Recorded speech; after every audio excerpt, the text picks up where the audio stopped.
कबीर सती पुकारै चिह चढ़ी, सुन हो बीर मसान।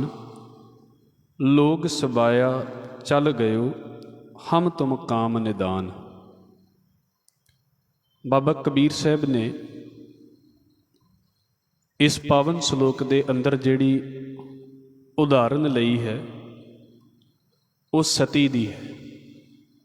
सती उस इस्त्री नूं कहा जांदा सी जिहदा पति चढ़ाई कर जांदा सी ते जिउंदे जी जिन्हों अपने पति दे नाल ही साड़ दिता जांदा सी। ते गुरमत इहो जे कर्म का विरोध करती है, इस कर्म नूं सही नहीं मनती, क्योंकि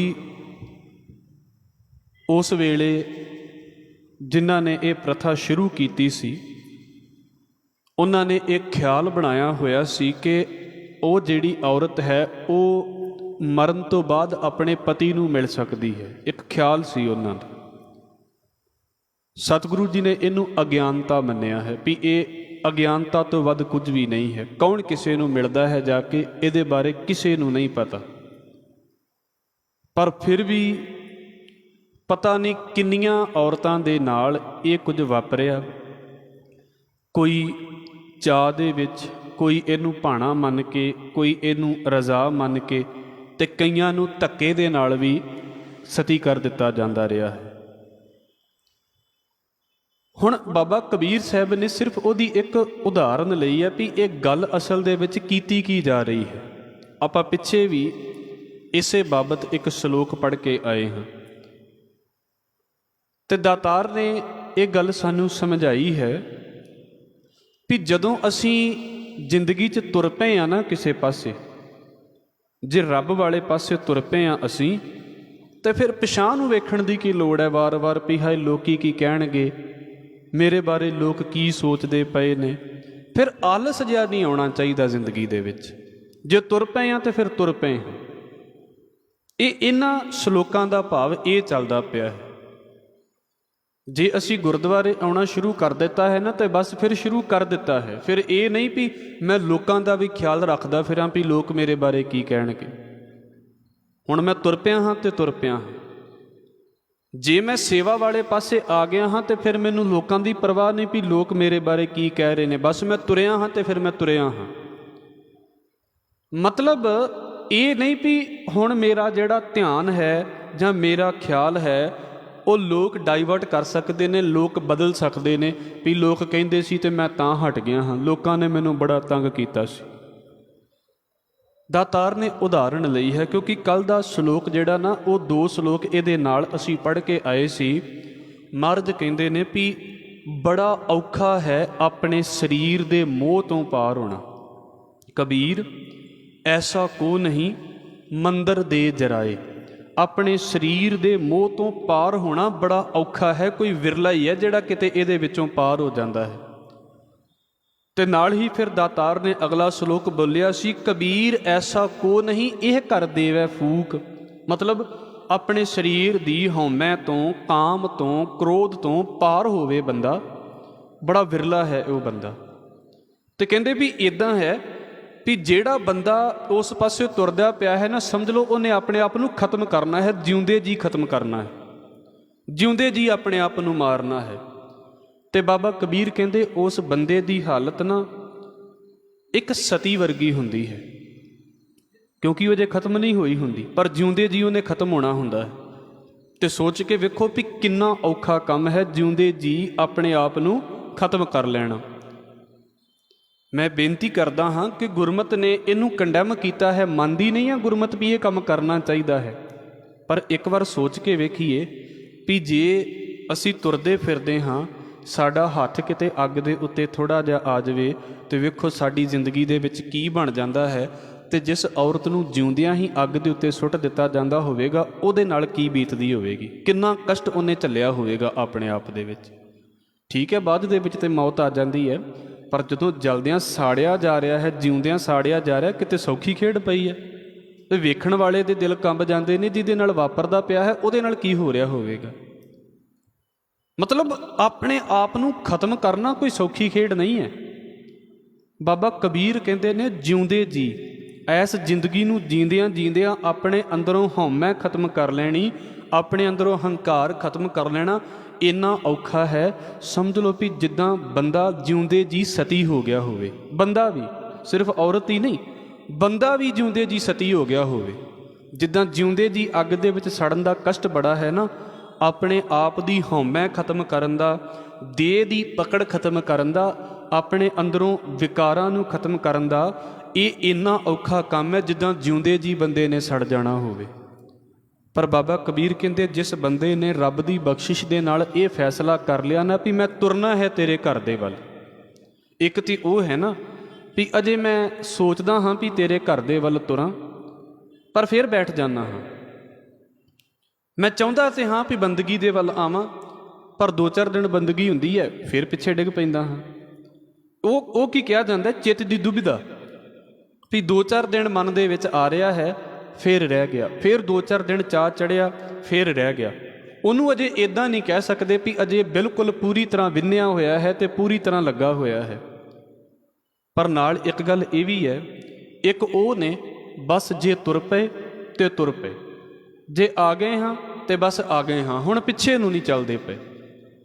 ਤੇ ਮਰਦ ਕਹਿੰਦੇ ਨੇ ਵੀ ਇਹ ਤੇ ਇੱਦਾਂ ਦੀ ਗੱਲ ਹੈ ਵੀ ਜਿੱਦਾਂ ਬੰਦਿਆਂ ਨੇ ਸਾਰੀ ਦੁਨੀਆ ਦੀਆਂ ਗੱਲਾਂ ਨੂੰ ਪਿੱਛੇ ਸੁੱਟ ਕੇ, ਰਿਸ਼ਤੇਦਾਰੀਆਂ ਨੂੰ ਪਿੱਛੇ ਸੁੱਟ ਕੇ ਸਿਰਫ ਰੱਬ ਵਾਲਾ ਪਾਸਾ ਅੱਗੇ ਲੈ ਆਂਦਾ ਹੋਵੇ। ਤੇ ਗੁਰੂ ਰਾਮਦਾਸ ਸਾਹਿਬ ਮਹਾਰਾਜ ਜੀ ਨੇ ਇਹਨੂੰ ਬੋਲਿਆ ਹੈ। ਮੈਂ ਫਿਰ ਸ਼ਲੋਕ ਦੀ ਵਿਆਖਿਆ ਆਪ ਜੀ ਦੇ ਅੱਗੇ ਸ਼ੁਰੂ ਕਰਾਂਗਾ।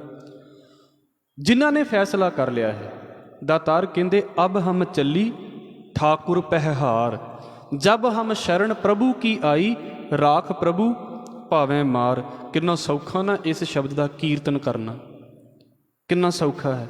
ਮਰਦ ਕਹਿੰਦੇ ਸਤਿਗੁਰੂ ਗੁਰੂ ਰਾਮਦਾਸ ਸਾਹਿਬ ਮਹਾਰਾਜ ਕਹਿ ਰਹੇ ਨੇ, ਸਤਿਗੁਰੂ ਗੁਰੂ ਨਾਨਕ ਸਾਹਿਬ ਮਹਾਰਾਜ ਤੇਰੇ ਘਰ ਦੇ ਵੱਲ ਆ ਗਿਆ ਹਾਂ ਤੇ ਹੁਣ ਬਸ ਮੈਂ ਨਹੀਂ ਇਸ ਗੱਲ ਦੀ ਪਰਵਾਹ ਕਰਦਾ ਕਿ ਲੋਕ ਮੇਰੇ ਬਾਰੇ ਕੀ ਕਹਿ ਰਹੇ ਨੇ, ਤੇ ਹੁਣ ਮੈਂ ਆ ਵੀ ਤੇਰੇ ਵੱਸ ਦੇ ਵਿੱਚ ਗਿਆ ਹਾਂ। ਹੁਣ ਮੇਰਾ ਤੇ ਤੇਰਾ ਕੰਮ ਹੈ, ਮੈਨੂੰ ਬਾਕੀ ਦੁਨੀਆ ਦੇ ਨਾਲ ਮਤਲਬ ਨਹੀਂ ਹੈ ਵੀ ਬਾਕੀ ਦੁਨੀਆ ਮੇਰੇ ਬਾਰੇ ਕੀ ਸੋਚਦੀ ਹੈ ਜਾਂ ਮੈਂ ਬਾਕੀ ਦੁਨੀਆ ਬਾਰੇ ਕੀ ਸੋਚਦਾ ਹਾਂ। ਹੁਣ ਮੇਰਾ ਕੰਮ ਤੇਰੇ ਨਾਲ ਹੈ। ਇੱਦਾਂ ਕਹਿ ਲਈਏ ਵੀ ਜਦੋਂ ਅਸੀਂ ਗੁਰਦੁਆਰੇ ਆ ਰਹੇ ਹਾਂ, ਅਸੀਂ 50 ਜਾਣਿਆਂ ਨਾਲ ਗੱਲਾਂ ਕੀਤੀਆਂ ਹੋਣਗੀਆਂ, ਮੁਬਾਰਕ ਹੈ, ਕਰਦੇ ਰਹੀਏ। ਜਿੱਦਣ ਸਾਨੂੰ ਸਤਿਗੁਰੂ ਨੇ ਕਿਰਪਾ ਕਰ ਦਿੱਤੀ ਅਸੀਂ ਆਪਣੇ ਆਪ ਹੀ ਚੁੱਪ ਹੋ ਜਾਵਾਂਗੇ ਇਸ ਪਾਸੇ ਤੋਂ।